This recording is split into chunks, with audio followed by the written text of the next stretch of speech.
वाडी पोलीस ठाण्याच्या हद्दीत येणाऱ्या दवलामेटी येथील माळा कॉलनी परिसरात एक धक्कादायक आणि हृदयद्रावक घटना उघडकीस आली आहे। माळा कॉलनीतील क्वार्टर क्रमांक 91 मध्ये एका वृद्ध दाम्पत्याचा त्यांच्याच घरात संशयास्पद अवस्थेत मृतदेह आढळल्याने संपूर्ण परिसरात तीव्र खळबळ उडाली आहे। मृत व्यक्तींची नावे गंगाधर जानबाजी भोंगाडे आणि कौशल्या गंगाधर भोंगाडे अशी आहेत। प्राथमिक माहितीनुसार हे दाम्पत्य गेल्या 3 ते 4 दिवसांपासून घरातच मृत अवस्थेत पडून होते। घरातून दुर्गंधी येऊ लागल्याने हा प्रकार शेजाऱ्यांच्या लक्षात आला। घटनेची माहिती मिळताच वाडी पोलीस ठाण्याचे पोलीस निरीक्षक राजेश तटकरे आणि हेड कॉन्स्टेबल चक्रधर भरबत आपल्या पथकासह तातडीने घटनास्थळी दाखल झाले।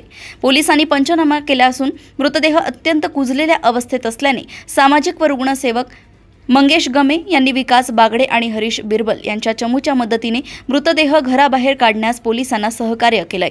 दोन्ही मृतदेह पुढील शवविच्छेदनासाठी नागपूर येथील इंदिरा गांधी शासकीय वैद्यकीय महाविद्यालय व रुग्णालय येथे पाठवण्यात आले आहेत।